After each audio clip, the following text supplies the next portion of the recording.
Stars when you shine, you know how I feel. Scent of a pine, you know what I mean.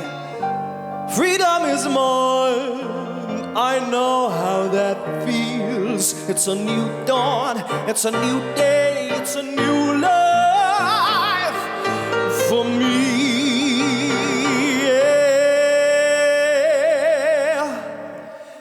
And I'm feeling so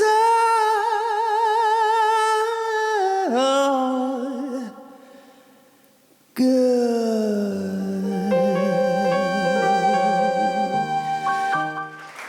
Right, so hopefully by now you figured out that the band, they are not robots, they are real people. And we refer to them as Vvat. It is Wolken, it is Vinand, and Andre T. But you'll hear more from them later on. So people say that it's important for you to surround yourself with the right kind of people. So there you were, taking this leap of faith, small office in Stellenbosch, and then you relocated to Technopark. And you ended up next to Capitec. By accident, fluke, or intentional? Well, it certainly was an accident to start with. Prior to that, I can just mention we were actually in the very first launch lab of the university, so, but it was still in Admin A, and then we moved out of that towards Technopark. And yes, of course, all of our clients are very important for us, but then working with Capitec was certainly a pivotal moment within a small company like ours to start working with one of those large banks. And but that story is very interesting, and my dear friend Kappie, Frans van Kapp, can maybe tell that better than I do. Yes, Jelen. So at the time, that was 2015, I was reporting to a gent by the name of Uwesh Bechu, and his office was very close, coincidentally, once again, to our CEOs at the time. And it was a Wednesday afternoon, the 8th of July, and I had a meeting, and we ended up talking about data and, you know, what we can do, and we think we can make little bit, or definitely smarter decisions. And somehow, Gerry entered the discussion, and we were talking about this, and I said, you know, there was an interesting article actually on this topic, called, it's also a McKinsey article, McKellar referred to that earlier, but similar McKinsey article called An Executive's Guide to Machine Learning that I can maybe forward to him if he's interested. And he said, yes, please send it, and also include our IT executive at the time, by the name of Wim de Bruin. And then the next morning I did so. Now, once again, coincidentally, Wim replied later that afternoon to say, you know, this line of work is actually in one of the areas that's been identified in the innovation team, the IT innovation team at the time. And then another gent by the name of Tertius, he's heading that up. Now, a lot of people might know Tertius, either Praelexis or people from Capitec. And that is definitely one of the areas that they're looking at. So later that afternoon, as I was walking out of campus, I basically ran into Wim again. And I just asked him, you know, who are we working with in this space? If it's already something that we've defined as a focus area in the bank.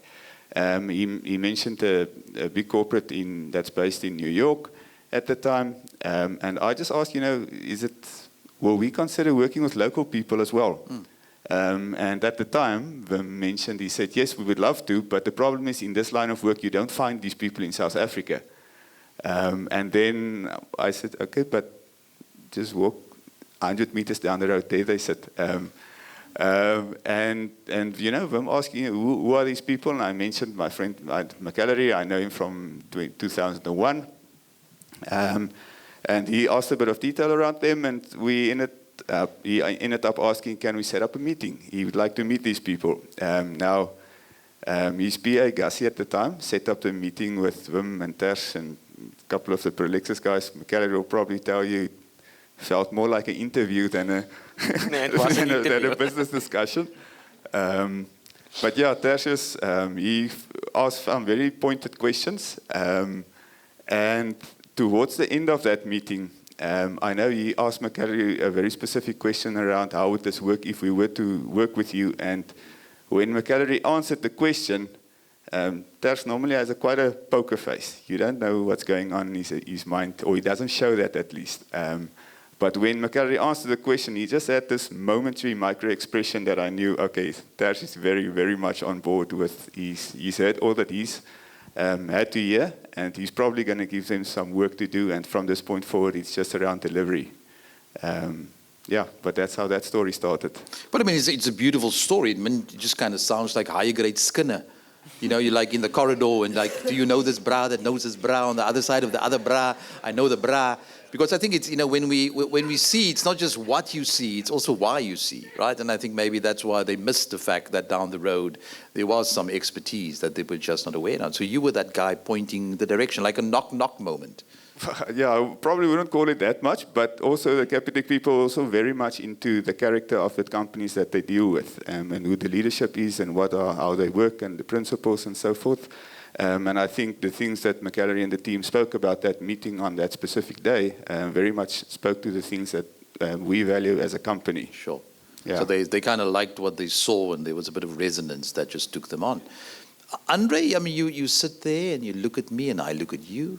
Well, I would say, you know, someone said the following about Praelexis is that they find things out and then they make things happen.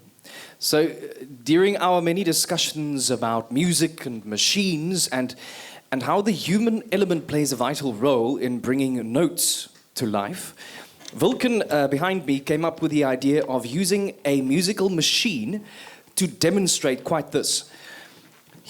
So what he'll be doing now is he'll be recording and layering short phrases of music into a loop pedal, the musical machine.